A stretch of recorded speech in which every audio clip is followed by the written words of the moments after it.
Episode 2, The Curse of the Harsh Dry Season. For many prosperous years after the sacred covenant was forged in the hidden valley, the central highlands thrived in a golden age of unity and abundance. The kingdom of fire and the kingdom of water stood as twin pillars of strength, their peoples weaving a tapestry of cooperation across the rugged divides. Caravans laden with goods traversed the winding, vine-choked paths. From the east came bundles of pungent spices dried under the relentless sun, finely hammered weapons that gleamed like captured flames, and woven baskets of sun-ripened herbs that carried the scent of smoldering embers. In return, the west offered sacks of plump golden rice harvested from mist-kissed paddies, baskets overflowing with juicy fruits that dripped with the sweetness of river dew, and intricately carved wooden talismans infused with the calming essence of flowing waters. Border festivals became commonplace, where fire dancers leaped through rings of controlled blazes while water singers chanted melodies that summoned gentle mists, blending their rituals in joyous harmony. Children from both realms frolicked in the neutral valleys, their laughter echoing under the sprawling branches of the colossal ancient tree that guarded the covenant's sacred stone slab. Elders shared stories around shared campfires, invoking Jung's wisdom to remind all that fire and water were not rivals, but eternal partners in the grand dance of existence, fire to ignite passion and forge resilience, water to soothe wounds and nurture growth.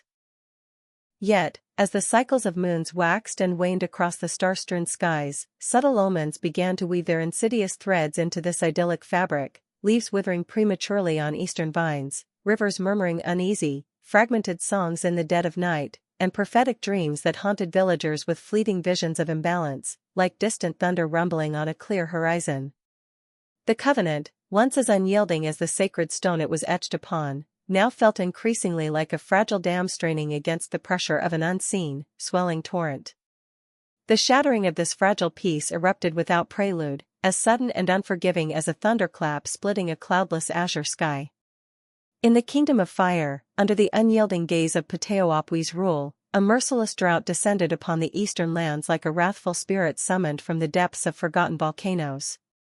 It crept in stealthily at first, a handful of days devoid of the customary afternoon mists that veiled the rocky hillsides, followed by weeks where the sun loomed eternally overhead, its rays piercing like molten spears that baked the fertile soil into fractured, unforgiving clay.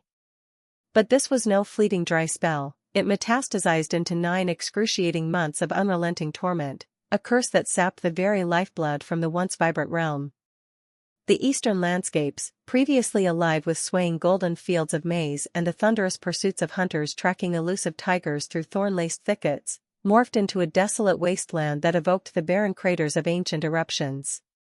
Towering trees, guardians of the highlands for untold centuries, shed their verdant canopies in silent despair, their gnarled branches twisting upward like the skeletal fingers of the damned, pleading for mercy from an indifferent heavens.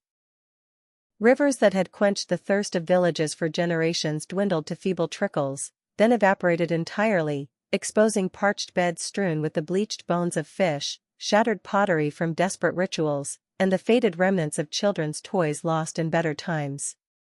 Crops, the backbone of the kingdom's sustenance, withered on the vine. Sturdy maize stalks turned brittle and snapped under the lightest zephyr, while once lush fruit groves that burst with fiery red mangoes and sun-kissed guavas now yielded only shriveled, desiccated husks that crumbled to dust at a touch. The people of fire, forged in the crucible of their elemental legacy and renowned for their indomitable strength, now grappled with the specter of famine and despair.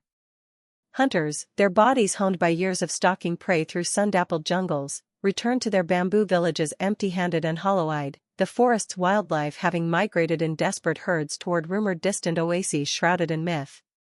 Women, adorned in faded ochre cloths that once shimmered like embers, clustered around the kingdom's dwindling wells, meticulously rationing sips of murky, sediment-laden water that tasted of earth and regret.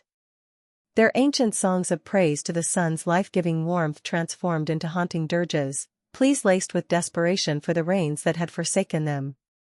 Children, who once bounded energetically around the village bonfires, their laughter mingling with the crackle of flames, now lay listless in the stifling shade of thatched roofs, their small frames gaunt and their eyes sunken with the unrelenting grip of thirst.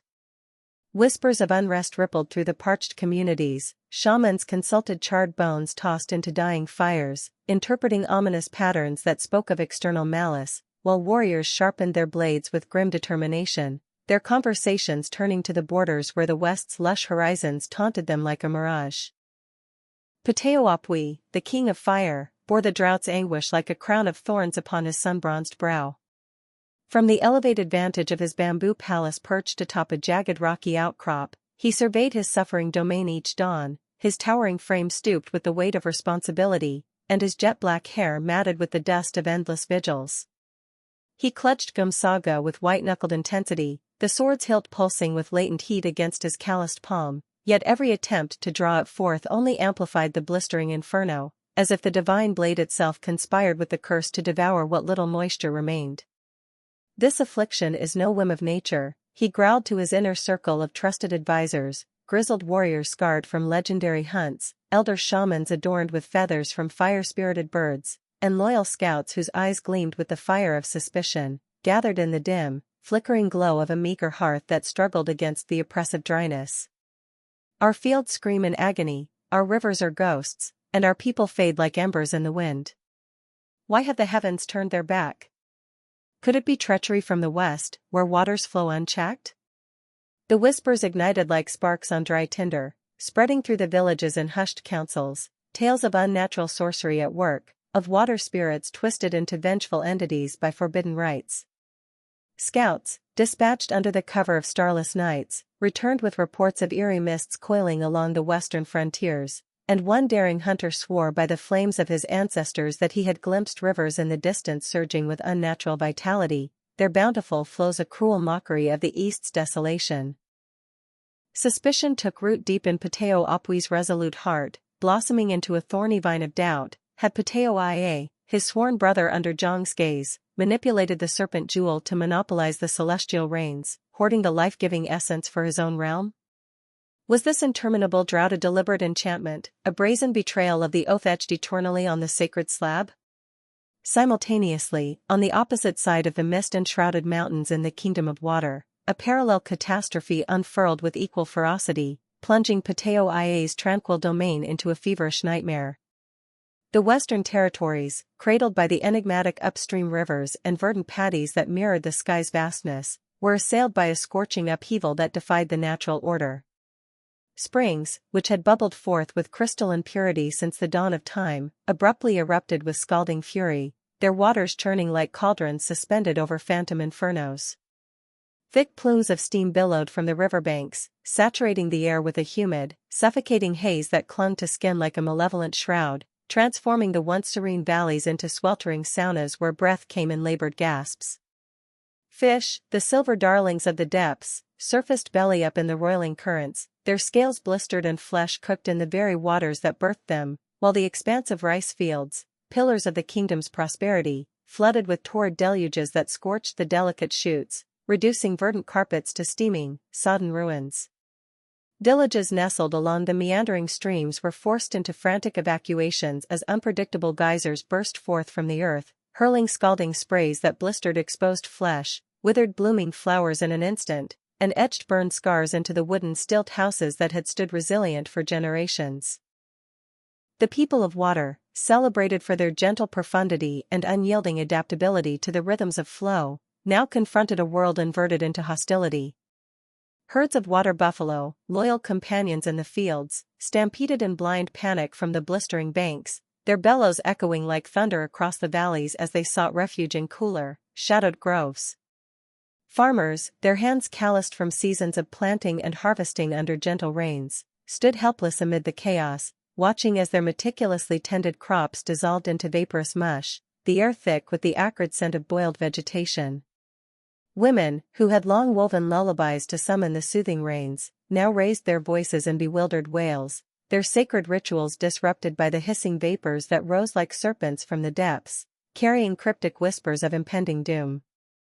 Children, once splashing joyfully in the cool shallows, now shunned the treacherous streams, huddling in the dim interiors of their homes with wide-eyed fear, their games silenced by the constant sizzle of superheated water against stone. Murmurs of alarm cascaded through the fog-laden communities, healers brewed futile potions from wilted herbs, divining the boiling patterns in cauldrons for signs of origin, while guardians patrolled the borders with spears at the ready, their dialogues laced with accusations toward the arid east. Pateo Ia, the king of water, sought solace in his elevated stilted throne room that overlooked the now tumultuous rivers, his lean form bowed under the burden of uncertainty, his silver hair plastered with the perpetual sweat of the steam-choked air, and his profound eyes shadowed with a turmoil that mirrored the churning waters below. He cradled Lagus Sire in his palms, the jewel's once steady luminescence now flickering erratically like a storm-tossed lantern, but invoking its power only exacerbated the mayhem, conjuring rains that plummeted from the skies like molten tears from an enraged deity, evaporating into scalding mists before they could offer any reprieve to the tormented land.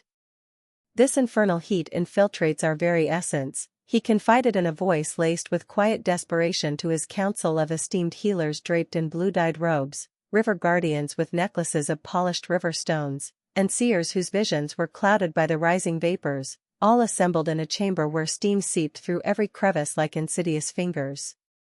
Our sacred waters rage as if infested by demons of flame, twisting our blessings into curses. Could this be the handiwork of the East, where fires burn unchecked? The rumors swelled like a rising tide through the mist-enshrouded villages. Venerable elders recounted visions of unnatural droughts scarring the eastern horizons, where skies remained a pitiless blue while their own realms boiled in excess. Emissaries, venturing forth under the veil of twilight, returned bearing accounts of gaunt scouts from the kingdom of fire skulking near the shared frontiers, their parched gazes covetous of the West's tormented abundance. Distrust germinated in the fertile soil of Pateo Ia's sagacious heart, sprouting into a web of misgivings. Had Pateo Apui, bound by the Covenant's unbreakable chains, unleashed the unbridled fury of Gum Saga to pilfer their cooling vitality, channeling it into a weaponized drought? Was this seething curse a premeditated onslaught, a grievous desecration of the pact that had once fused their destinies? As the twin afflictions ravaged the highlands with unrelenting savagery, the Covenant's delicate equilibrium fractured irreparably, splintering like sun-baked clay beneath a hammer's blow.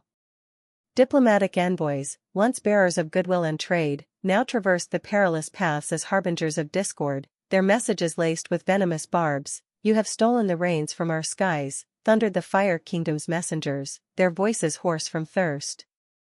"You have ignited our springs with your infernal sorcery," countered the water delegates, their skin reddened from the ceaseless heat. Tensions boiled over into sporadic border skirmishes, famished hunters from the east, driven by desperation, clashing with vigilant guardians from the west over contested watering holes that alternated between scorching torrents and bone-dry craters.